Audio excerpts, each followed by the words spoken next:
I came back by surprise, slipped in through the back door, and heard my husband and my best friend toasting my bankruptcy. What they were planning took my breath away. That sentence, that instant, frozen in time, still lives in my memory.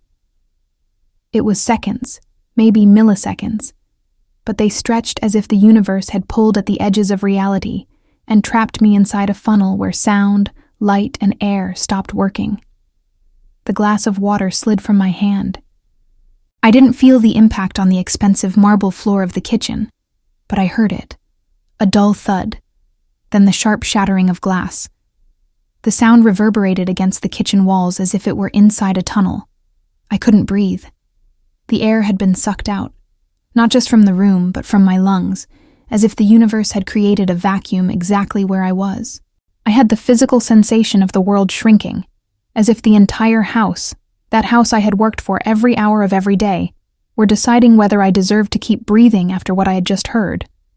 I was supposed to be in Chicago, supposed to be at a business conference, having dinner with suppliers. But my flight was canceled because of a storm, and I decided to surprise my husband, William. I took the last flight home.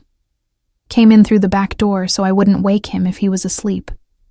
I acted like a loving wife, like someone who believes she's coming back into the arms of the person she loves. But he wasn't sleeping. I froze at the entrance to the kitchen, hidden by the shadow of the hallway. The voices were coming from the living room, a room that had always been my pride, where every decor piece had a story, where I hosted my family at Christmas, where I believed safety and love existed. There, in that same space, were the two people I had loved and trusted most in my life. The first voice was his, William, my business partner, my husband of 5 years, a man I believed I knew better than I knew myself. The second voice made my blood run cold before my brain could even process why. It was Victoria, my CFO, my finance manager, my best friend since college. They were laughing. A low, intimate, conspiratorial laugh. It was a sound I once would have recognized as joy, partnership, closeness. Now, it was poison. "Are you sure she boarded?" Victoria's voice, light, almost floating, as if she were only confirming the time of a brunch and not the calculated destruction of my life. "Of course," William said. "I drove her to the airport. She was so excited about the Innovation Award. So cute." The word cute left his mouth like an insult, as if I were a child giddy over a game and not the CEO of a multi-million-dollar company I had built with my own 2 hands. There was a soft sound, a faint smack of lips, a kiss. My stomach turned. I clung to the door frame, my nails digging into the painted wood. The slick coldness of the high-gloss paint slid under my nails as I tried to understand how the world had flipped upside down in so little time. I wanted to scream. I wanted to run in there and ask what the hell was going on. I wanted to destroy everything, flip tables, smash bottles, hurl objects, make them feel a fraction of the pain tearing at my ribs. But something kept me frozen. Maybe instinct. Maybe survival. Maybe my brain trying to assemble the pieces of a puzzle that, in truth, was already complete. I just didn't want to see it. "When will the final transfer go through?" Victoria asked. Her voice was not my friend's voice. It was cold, metallic, technical. The voice of someone who knows exactly what they're doing and doesn't carry the faintest shadow of regret. 48 hours, William said. As soon as she gives the opening speech, she'll digitally sign the documents for the new holding. She thinks it's our expansion into Asia. She won't even read the fine print. I felt the floor move. Or maybe it was just the sensation that my body was coming apart from itself. And the documents she signed last week? Already being processed. The liquidation of Innovate Organics' main assets is underway. When she comes back in 5 days, the company will be a shell. And we... There was the sound of champagne being poured. The pop of the cork rang out like a gunshot in my silent house. We, William continued, raising an imaginary glass, will be on a beach in the Cayman Islands, and Emma will be explaining to her investors why she went bankrupt." Victoria laughed. A sound I used to love, a sound that had once calmed me on nights of hard decisions, in weeks when I thought I wouldn't be able to keep the company going. Now, it was a sound I would never forget, because in that laugh was everything she really thought of me. She's so naive, always has been, so focused on her organic creams and lotions, never on the real numbers. She gave me all the passwords. She trusts me blindly. My world didn't just collapse. It disintegrated. It wasn't just an affair. It wasn't just a sleazy fling between my husband and my best friend. It was a con. It was a silent, methodical execution of my work, my effort, my dignity. They were robbing me. They were destroying the work of my life, the company I built from my kitchen counter, the empire I created from nothing, with sweat and sleepless nights, while they just watched. William delivered the final blow. She was born poor, she'll die poor. Some people just weren't meant to succeed. The sentence went into me like a blade, and for some reason, it was that sentence that brought the air back into my lungs. But it wasn't air, it was ice. It was fury. Something inside me changed state, from liquid to solid, from vulnerable to impenetrable. I dragged myself backward, silently, step by step, my bare feet barely touching the floor. The marble was cold, but not colder than I was. I didn't grab my purse. I didn't grab my key. I slipped out through the back door into the cold night and ran down the street until I turned the corner. The street was empty, lit only by streetlights casting long shadows like arms reaching for me. But I was far beyond fear. The woman who loved her husband was dead. The woman who had a best friend was dead. But the woman who built an empire from nothing, she was still alive. I wasn't going to run. I wasn't going to cry. They thought I was naive. They thought I was weak. They were about to find out how wrong they were. I wasn't going to court. I wasn't calling the police. Not yet. I was going to war. Before we continue, please write in the comments which country you're watching from. And if you love stories of justice and revenge, please subscribe. Your support helps us bring more. The sentence came out automatically, as if I had trained for this. And maybe, without knowing, I had. Because to understand how deep this betrayal went, how impossible it seemed, you need to understand how it all began. Let me take you back 10 years. Let me take you back 10 years.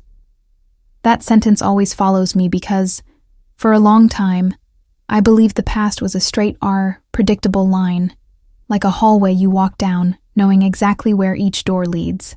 But it's not like that. The past is a maze, and sometimes that's where the truth has been hiding from the beginning. Not in front of your eyes, but behind walls you never thought to tear down. When I looked back, I realized that every choice, every trust I offered without hesitation, every detail I ignored because friends wouldn't do that. It was all there. It had always been there. I just couldn't see it. I wasn't born with money. I was born with sensitive skin and a mother who taught me about herbs. My family was humble. We counted coins. We counted days with more bills than food. It's funny. Now that I know everything I've lived, I realize my story never started in luxurious offices or in laboratories full of sophisticated machines.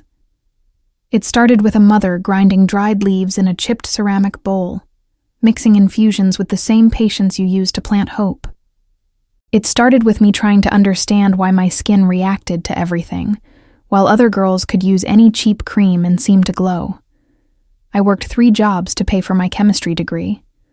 I woke up before the sun rose, went to sleep when it was already day again, and somewhere in between I tried to remember that I was still a person. That's where I met Victoria. She was an accounting student, as broke as I was, financially, emotionally, structurally. We recognized each other by the look in our eyes. the look of someone carrying the weight of their own future on their back with no safety net to catch them if they misstep. Sometimes that's how deep friendships are born, not from joy, but from shared desperation. We dreamed together. She dreamed of stability. I dreamed of creating something.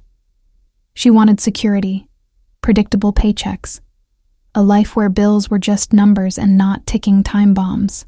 I wanted to look at something and say, I made this exist. After college, while she worked in a gray office, I was in my tiny apartment kitchen, mixing avocado, honey, and essential oils. I wasn't making cosmetics. I was solving my own problem. And like all stories that seem accidental but never are, the solution for my skin became the solution for my life. I created a serum that saved my skin. I called it Innovate Organics. The name seemed too big for the size of my pots. It was almost ironic. I, in an apron, stirring improvised formulas with spoons that also served to make soup. But it was real. And deep down, I already knew it was bigger than me. The first 5 years were a blur of manual labor. I sold at farmers markets. I spent sleepless nights hand-labeling bottles because hiring someone was a luxury I couldn't afford. I begged small boutiques to stock my product. I remember the day my first order went out the door. 3 small boxes. But to me, they were like shipping containers. I packed every bottle myself. I was the CEO, the chemist, the marketing team, and the janitor. And it worked. Quality spoke louder. People came back. People recommended it. Suddenly, I was no longer mixing in bowls. I was managing supply chains, warehouse logistics, and payroll. And for the first time in my life, I was drowning not from scarcity, but from abundance.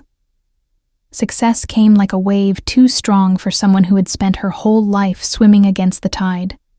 I am a creator, a visionary. I understand chemistry, marketing, people. But I didn't understand complex cash flow spreadsheets or international tax law. I needed help. And when you're vulnerable, you think asking for help is an act of humility. Sometimes it is. Sometimes it's an invitation for the enemy to walk in through the front door. The first person I hired was Victoria. She was unhappy in her job, and I, back then, still believed unhappiness turned people into allies. I brought her in as my first office employee, and as we grew, she became my CFO, my finance manager, my rock. I used to look at her and think, how lucky I am to have found her. And she always said, don't worry about the numbers, Emma. Leave the boring math to me. You just keep creating magic. I believed her. I believed her because I wanted to believe. Because it was comfortable. Because it was convenient. Because it was the easiest choice. And then, 2 years later, William came on the scene. He was a business consultant I met at a trade show. He was everything I wasn't. Polished, smooth, incredibly handsome, and fluent in the language of business in a way that hypnotized me. He was the kind of man who walks through a room and people stop for a second, as if the air had changed. I wasn't used to that kind of presence. Someone who seemed so sure, so defined, so ready. He was impressed by me, by my from nothing to everything journey. He studied me with his eyes as if I were a rare piece he wanted to catalog. He courted me, and I fell in love. Not out of naivety, but out of exhaustion. It's easy to love someone who says exactly what you need to hear when you're too tired to question it. He seemed genuinely passionate about my vision. We discussed strategy, expansion, sales forecasts. One night, while we were having dinner, he took my hand across the table and said, Emma, you built this with passion, but passion doesn't scale. You need structure. Let me help. I was in love, and I was overwhelmed. It was a fatal combination. He joined the company as my partner, my COO. He handled operations, logistics, expansion. He and Victoria became a dynamic duo. The operations team. They handled all the finances. They presented me with beautiful summaries, charts that always went up. I thought it was magical, as if the universe was finally rewarding my years of work. "You're the face, darling," William would say, kissing my forehead. "You're the visionary." We're just the mechanics backstage, keeping the engine running. I built a family, a husband who handled operations, and a best friend who handled finances. I was free to create. I was the queen of a castle whose foundations I never bothered to inspect. I was so proud of what I had built, so confident in my own competence as a creator, that I became arrogant. I became complacent. I was a complete idiot, and there was no way to know it back then. The most dangerous kind of idiot is the one who believes she's at her peak. I was sitting in a cheap hotel room on the other side of town, a place with stained carpet and the smell of bleach, paid in cash. The kind of place where no one asks questions, where the front desk clerks learn not to look anyone in the eye for more than 2 seconds. The curtains were thick enough to block out the light, but not the claustrophobia tightening my chest. The mattress sagged in the middle, as if it had been molded by decades of escapes like mine. I chose that place on purpose. Discreet, forgettable, invisible. It was 3 a.m. I sat on the edge of the bed, still with the phantom sensation of my kitchen doorframe under my hands, as if my nails were still embedded there. The adrenaline in my body rose and fell in waves, and my head throbbed with the kind of pain that comes when the world changes too fast for your brain to keep up. I kept replaying the scene I'd witnessed. Their laughter, the pop of the cork, the kiss, the plans spoken so casually. It was as if my entire body were trying to comprehend the impossible. My husband and my best friend were celebrating my destruction as if it were a holiday toast. I had been hiding in my own guest room, listening to them toast my future financial funeral for maybe 30 minutes before I escaped. And in those 30 minutes that now felt like days compressed, I heard the full structure of the con. Every piece, every step, every detail.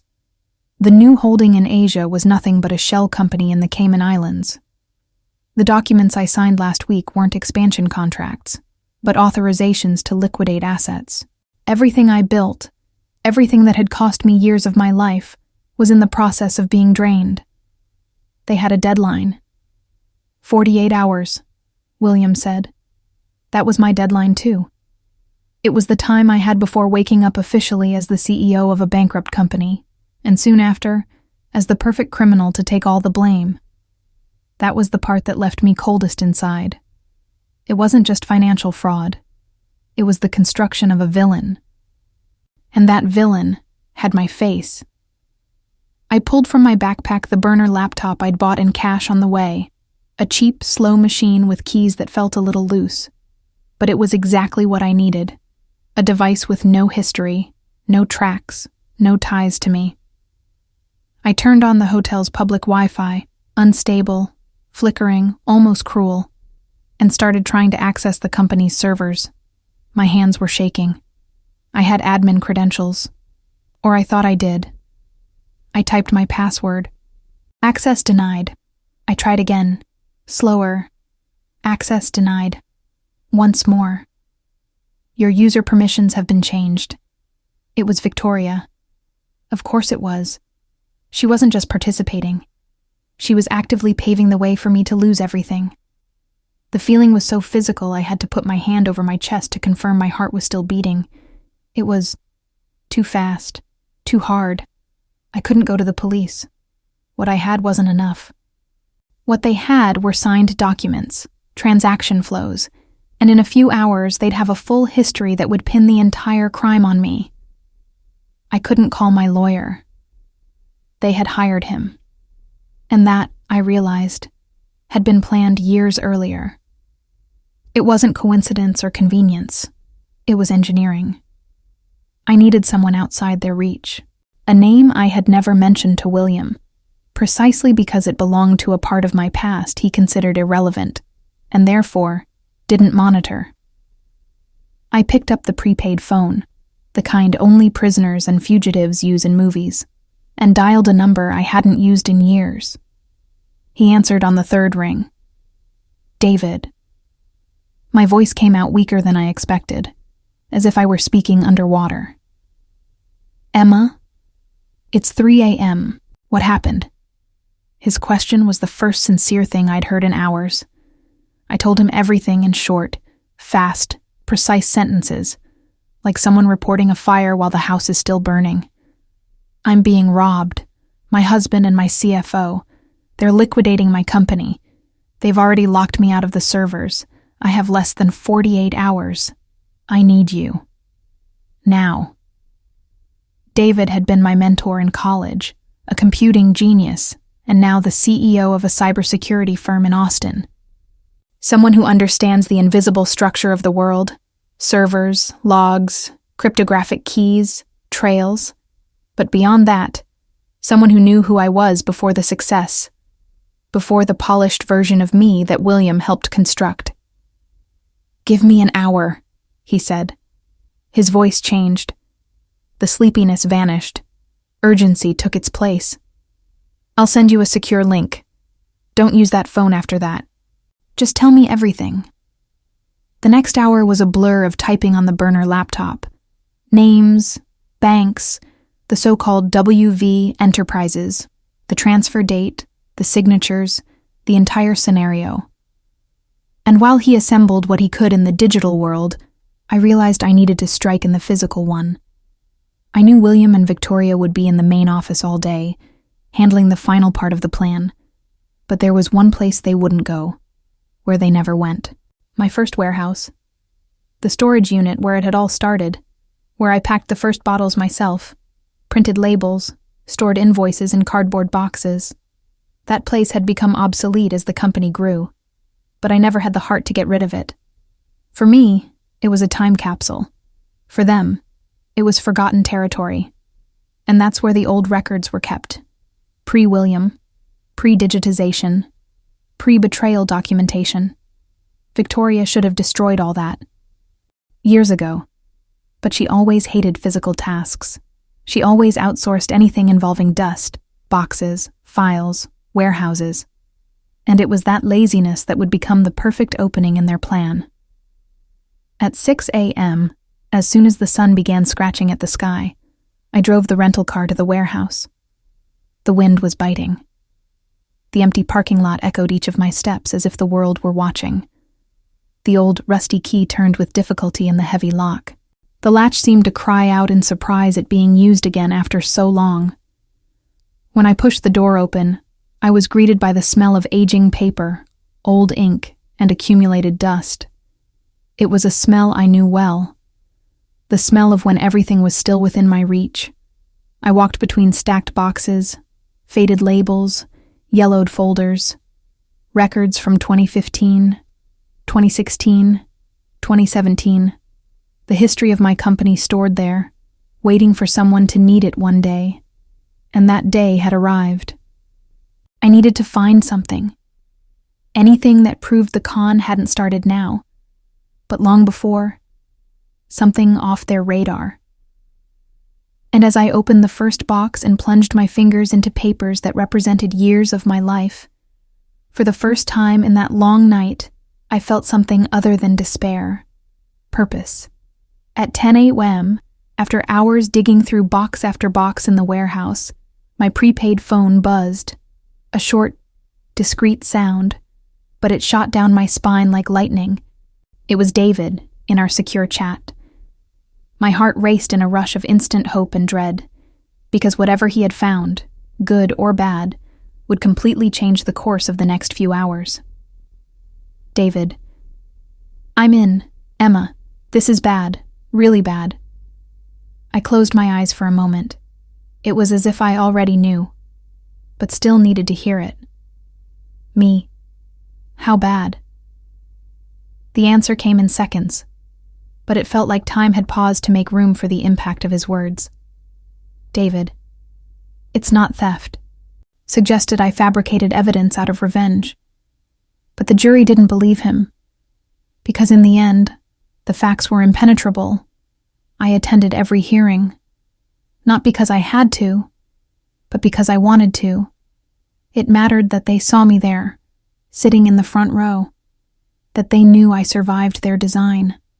And in that courtroom, as the judge read each conclusion, I realized something deeply human. Justice isn't sweet. It isn't triumphant. It isn't cinematic.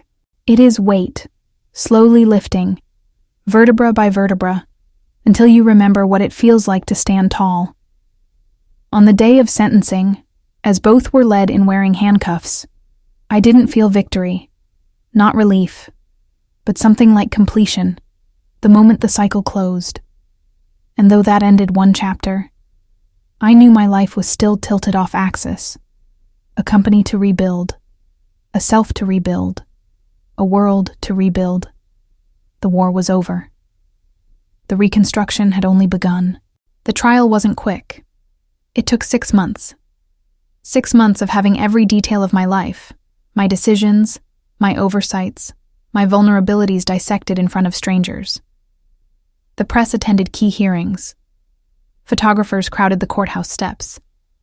Headlines tried to compress the complexity of everything into sentences too small to hold the truth. And I was there, every single day. Not because I needed to be.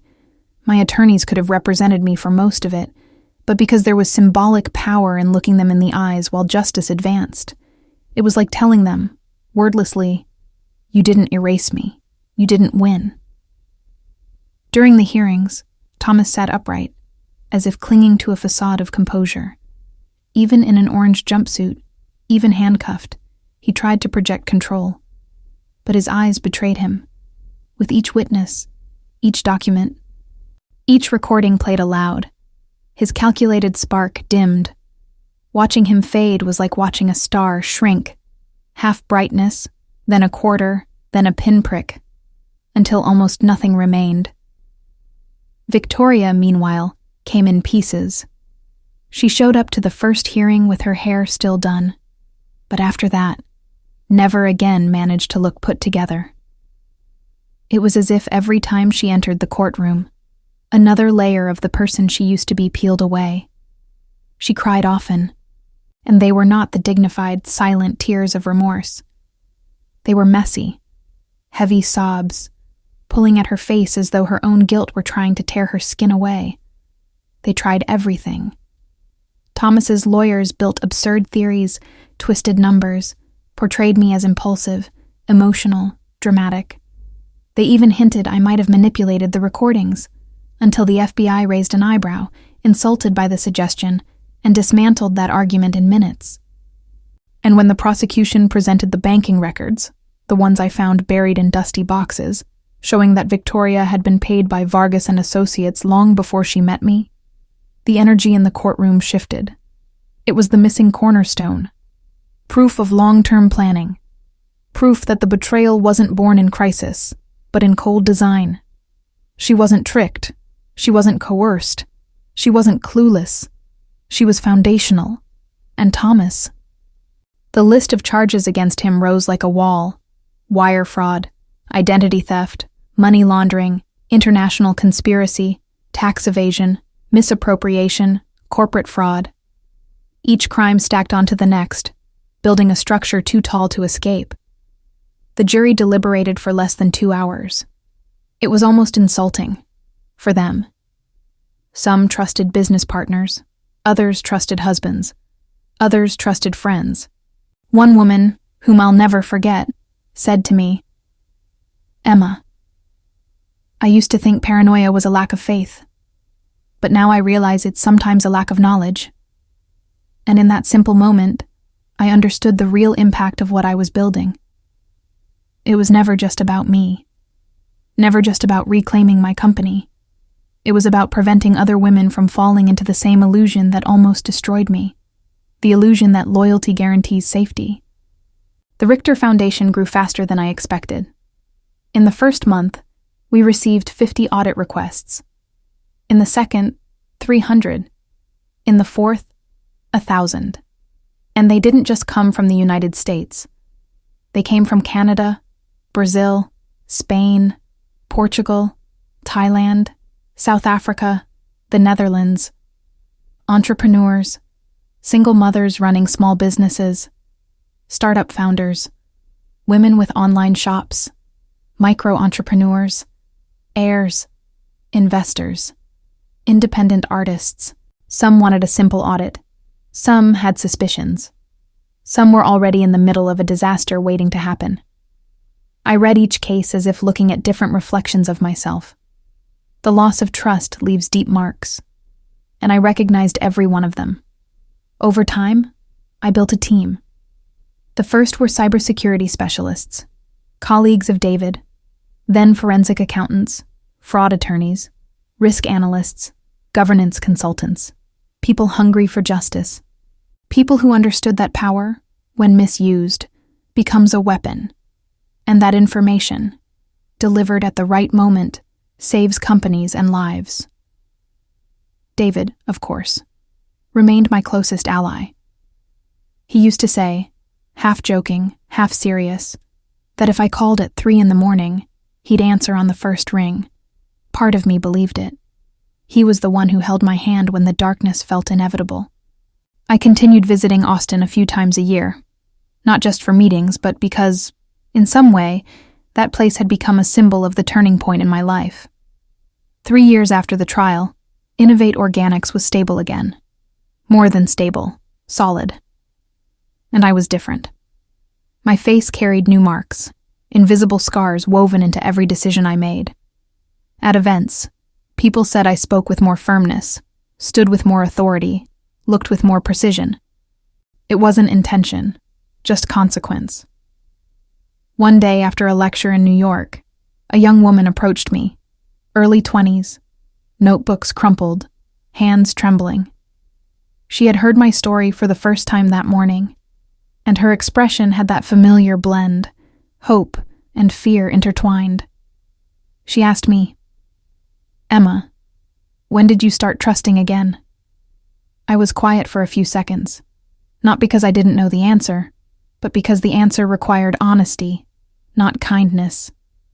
I didn't, I said. I learned to trust with criteria. She smiled. She cried. And I realized that sentence, simple, sharp, true, shifted something inside her.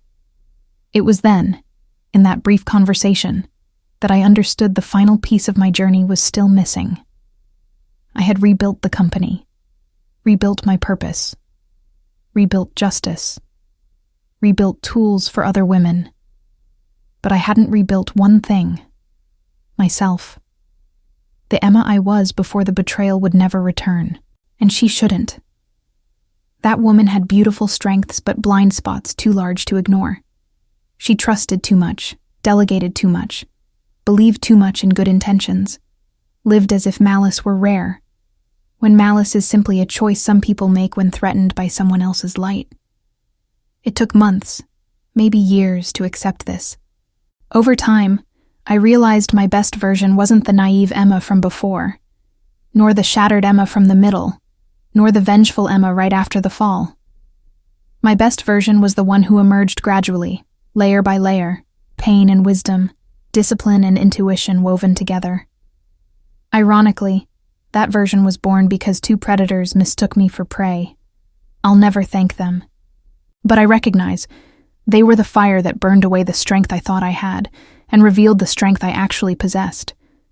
Today, when I look back, I see that everything, every sleepless night, every document reviewed, every tear on a cheap hotel pillow, every decision made with my heart in a vice, every step into that dusty storage room, every message exchanged with David, every calculated silence, every word spoken on that speakerphone, wasn't just pain.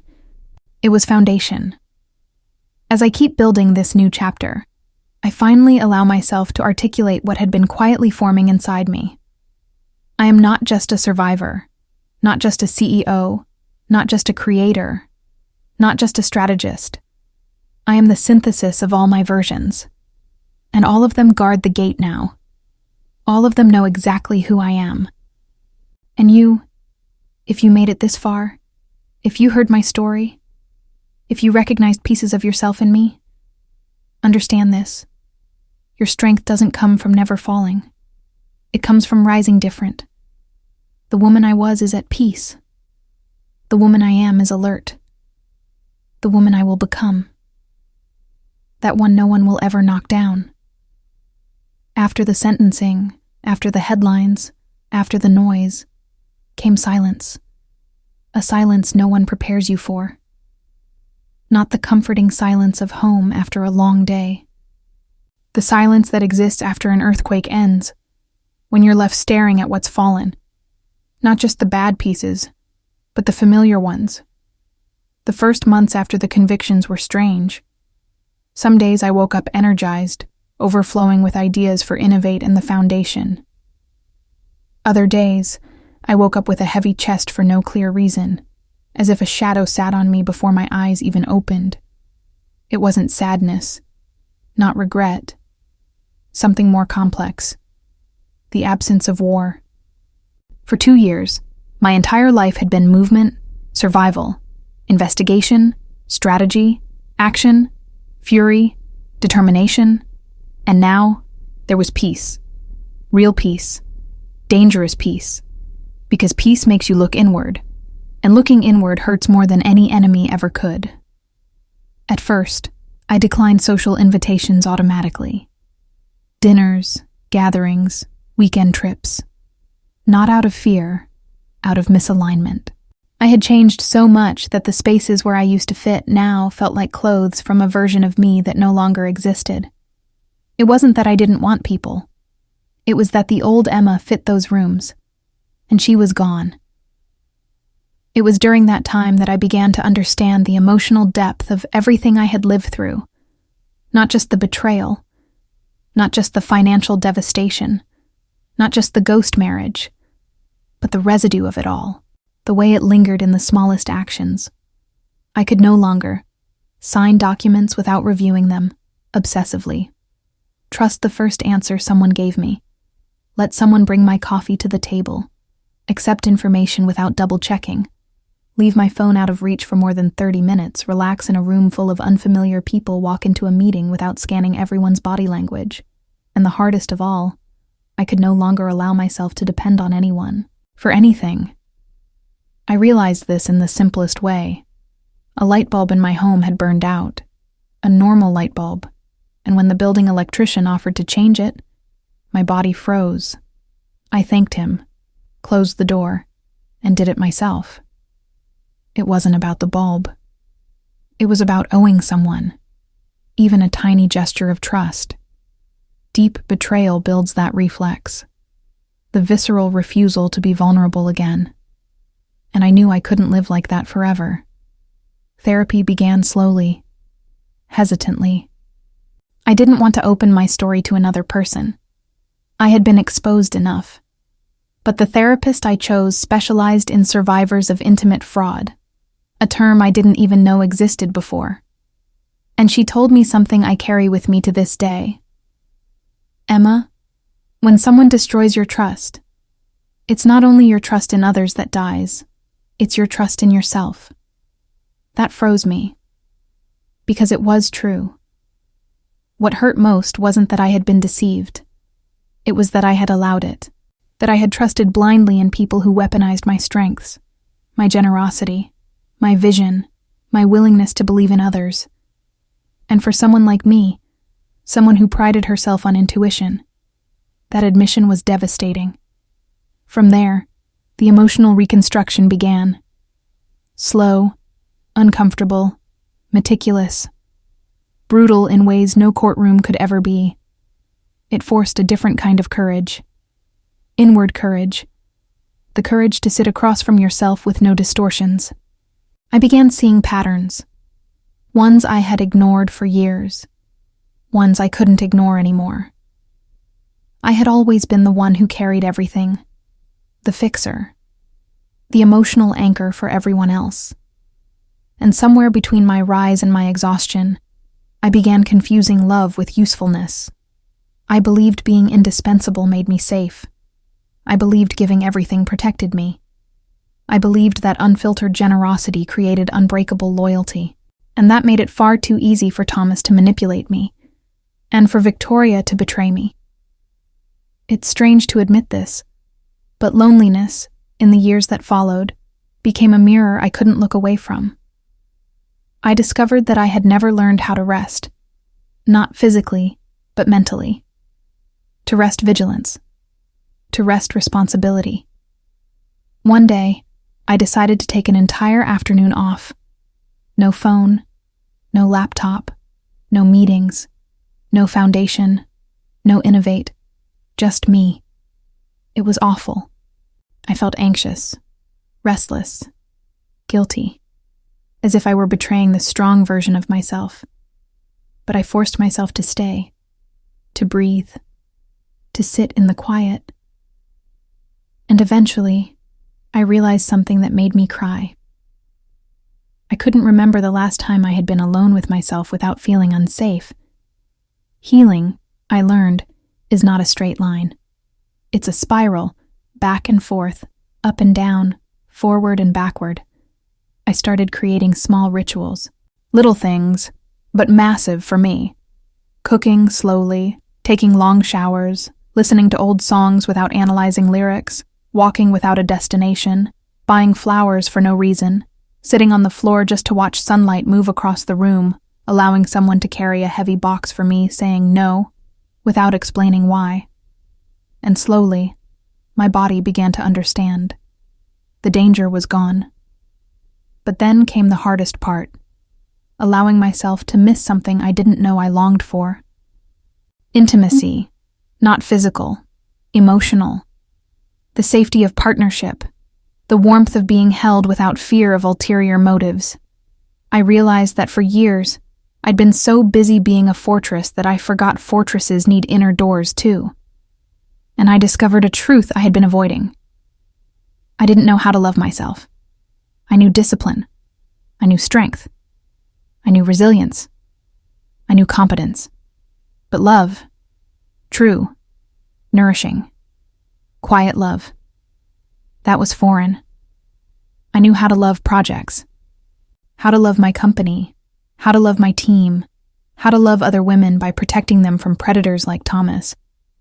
But myself?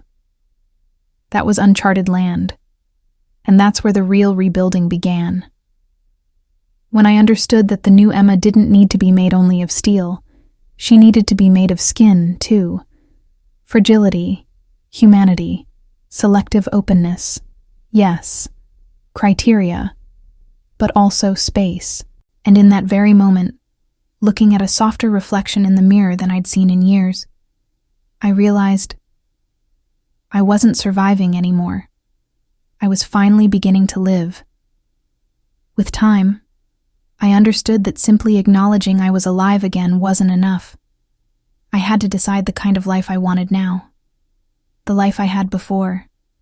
Fast, consuming, defined by work and blind trust. No longer fit. And the life I lived for the 2 years after, hypervigilant, cold, armored, wasn't sustainable. For the first time in my entire life, I had to build a future without using the past as a blueprint. And that terrified me more than anything. Because rebuilding from scratch is easy when you're desperate. But rebuilding by choice, with awareness, with intention, that's a different kind of vulnerability, a deeper one, a braver one. I began slowly. I asked myself questions I had avoided for years, questions that required honesty, not performance. Who am I without crisis? Who am I without responsibility crushing my spine? Who am I when no one needs saving? Who am I when revenge is no longer my fuel? The answers didn't come right away. They came in fragments, detached, uneven, sometimes contradictory. But they came. I discovered that I loved slow mornings, that I enjoyed cooking just for myself, that I didn't actually like the color palette of my old wardrobe. I had chosen it to match a version of me that belonged to boardrooms and quarterly reports. I realized that I loved languages, that I missed traveling without looking over my shoulder, that I longed for softness, for gentleness, for a life that wasn't defined by survival or strategy. And then something unexpected happened, something I didn't anticipate. Love, quiet, tentative, real, began knocking at the edges of my life. It didn't show up with fireworks or declarations. It arrived the way dawn does, slowly, almost shyly, turning shadows into outlines. It began with small things, with David asking if I had eaten before a late meeting, with him sending me articles he thought I'd enjoy, with him calling not to discuss work, but to ask how I was, how I really was. At first, I dismissed it, categorized it as friendship, loyalty, familiarity created by shared trauma. But over time, I saw something in his eyes when I spoke. A softness, a steady warmth. Not pity. Never pity. Something else. Something that scared me. Because letting it in meant risking the very thing I had spent years rebuilding. Myself. One evening, after a long day of meetings, David and I walked out of the office in Austin. The sun was setting, painting the city in amber. We stood on the sidewalk, discussing a cybersecurity case, when he paused mid-sentence. "Emma," he said quietly, "you don't always have to be strong with me." That sentence hit me harder than any betrayal ever did, because it wasn't an invitation to collapse. It was permission to exist, to breathe, to be human. I didn't respond. I couldn't. The words stuck in my throat. But that night, in my hotel room, I cried. Not out of sorrow, but out of recognition. Recognition that somewhere along the way, without realizing it, I had built walls so high that someone standing at the base of them with open hands felt like danger. And maybe, for the first time, I wanted to know what it meant to open a door in that wall. Not tear it down, but open it. Just a little. Let some warmth in. Healing is a strange thing. It doesn't end in the courtroom. It doesn't end when justice is served. It doesn't end when you reclaim your company or rebuild your empire. Real healing begins when you face the parts of yourself that never learned to rest, or trust, or need. When you let yourself want again. When you allow softness to exist next to strength.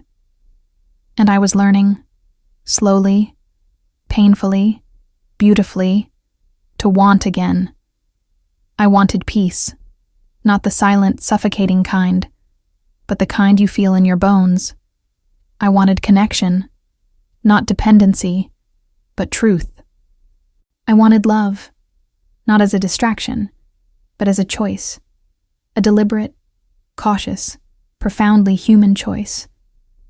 I wanted my life back, not the old life, but a new one, shaped by everything I learned and everything I refused to become. And as the months passed, I made a quiet promise to myself. I would build a life that wasn't defined by the hands that tried to break me, but by the hands I chose to hold. The future didn't scare me anymore. What scared me was the possibility of closing myself to it, so I didn't. I let it come, slowly, on my terms, and every day, in ways big and small, I stepped into it, stronger, softer, wiser, and unmistakably mine.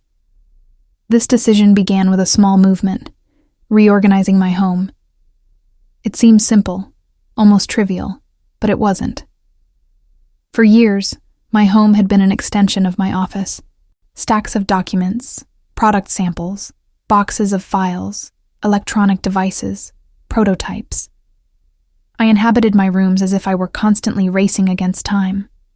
After the scheme was exposed, I swung to the opposite extreme, keeping everything impeccably organized, almost sterile, as if any item out of place could reopen a breach to chaos. But now, I wanted something else.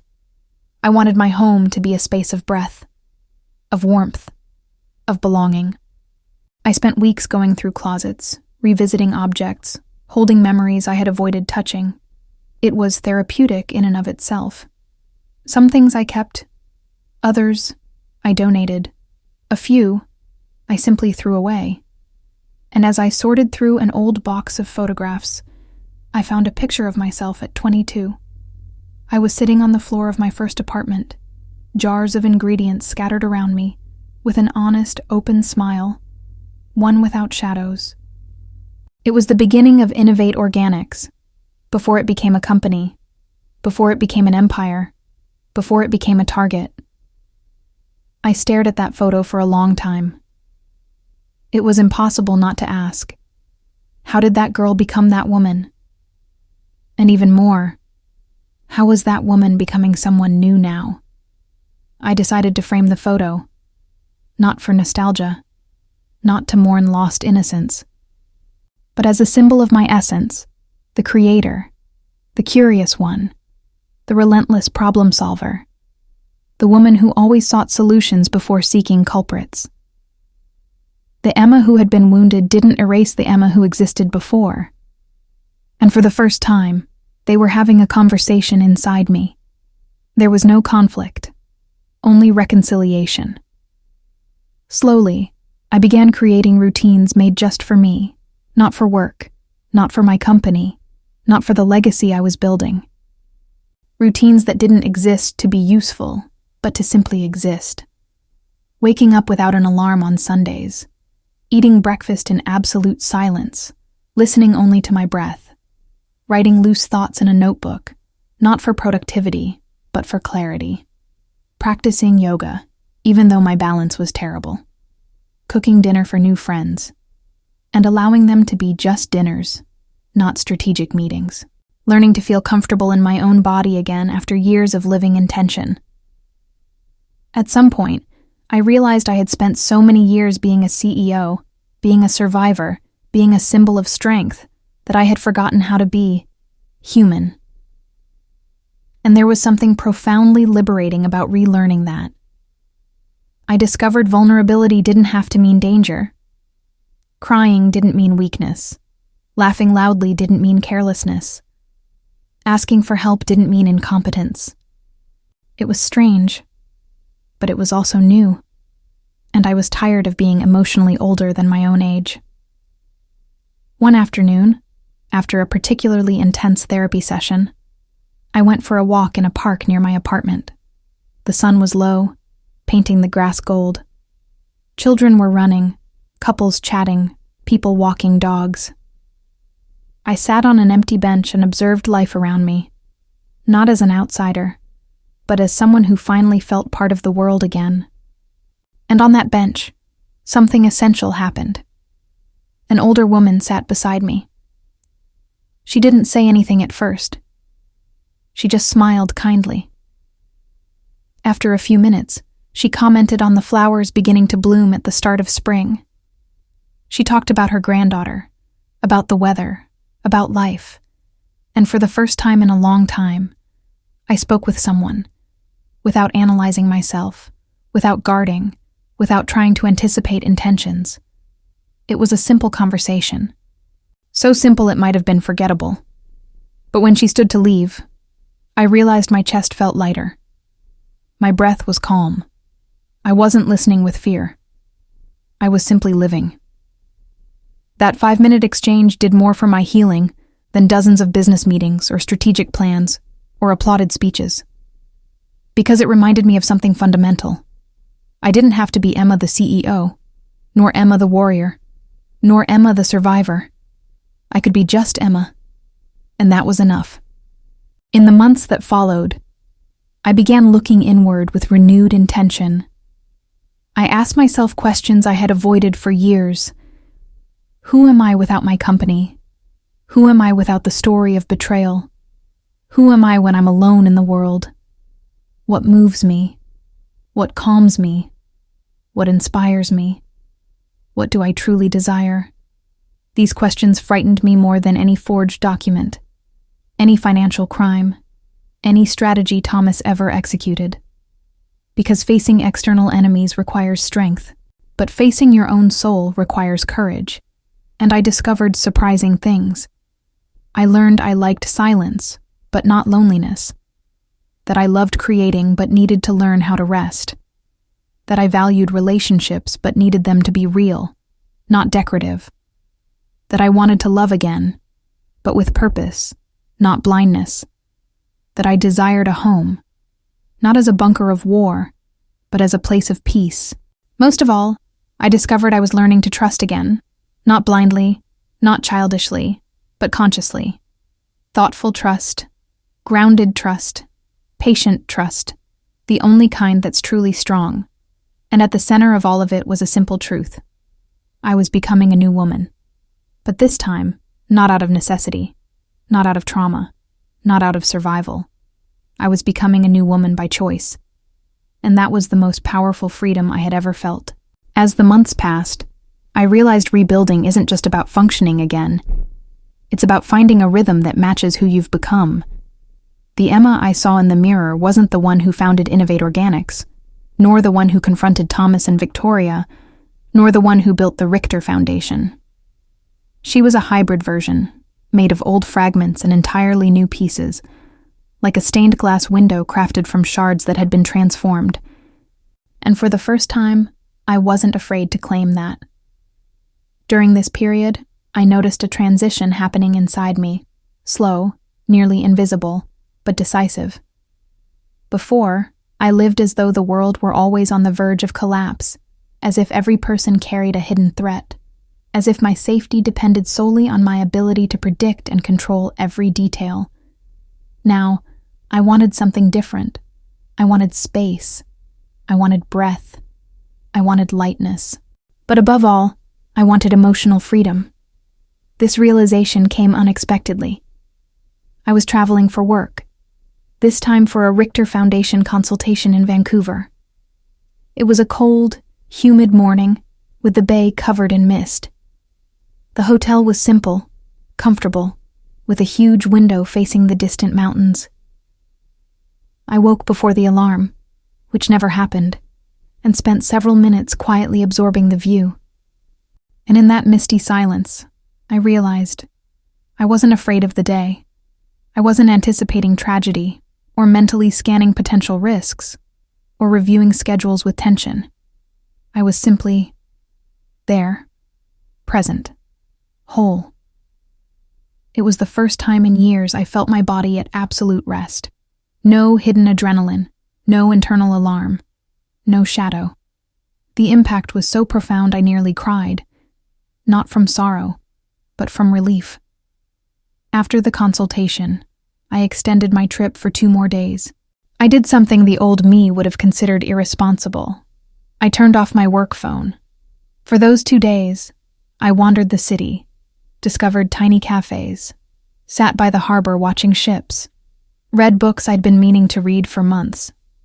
For a moment, I forgot I had once been hunted by criminals, and remembered that before that, I was a woman curious about the world.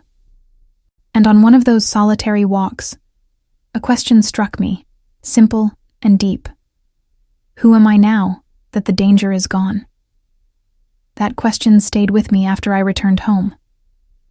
I realized my identity had been shaped by crisis for so long that learning how to exist without crisis felt like learning a new language. This led me to reflect on something I had avoided for years, the possibility of letting people back into my life, not as threats, not as tools, not as strategies, but as presence. At first, the idea terrified me. Allowing access means risking. Allowing closeness means opening a crack.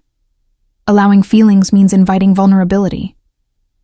But I started small, accepting small invitations. Coffee with a fellow entrepreneur, dinner with kind neighbors, a walk with a foundation volunteer, lunch with an investor who had become a friend. Over time, I realized I had learned something new. I knew how to choose better. I was no longer the Emma who handed out trust by default. I was the Emma who chose carefully who earned access. And with that deliberate selection, something beautiful happened. My relationships began to bloom with authenticity. They weren't many, they weren't grand, but they were real. I learned that self-love doesn't live in pretty affirmations. It lives in small choices. It appears when you say no without guilt, when you rest without explanation, when you celebrate your achievements without dimming your light to soothe someone else's insecurity, when you treat yourself with the kindness you have always given others.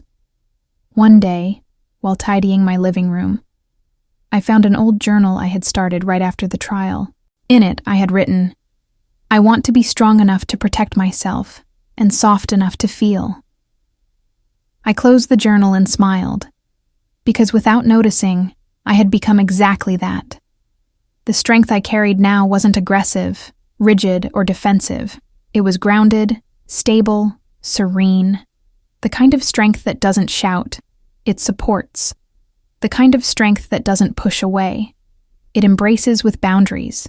The kind that doesn't wound, it defines.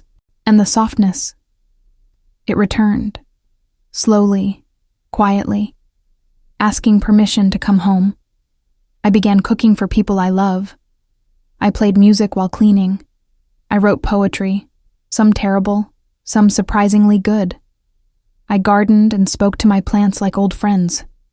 I said, "I miss you," without shame. I smiled more, not the trained smile for photos or speeches, but the real one that appears when something touches the soul.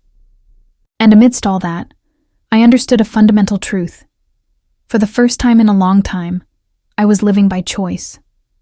Not by trauma, not by survival, not by fear, but by desire. And that choice began changing everything. My body, my routine, my energy, my view of the future. I started imagining new projects, not to prove something to anyone, but because I wanted to. I started dreaming again, not of aggressive expansion or impossible milestones, but of paths that brought me joy. I began considering the possibility of loving again, not as an escape, but as an encounter. And suddenly, without noticing, I realized the darkest chapter of my life was no longer my emotional reference point. It had become exactly that. A chapter.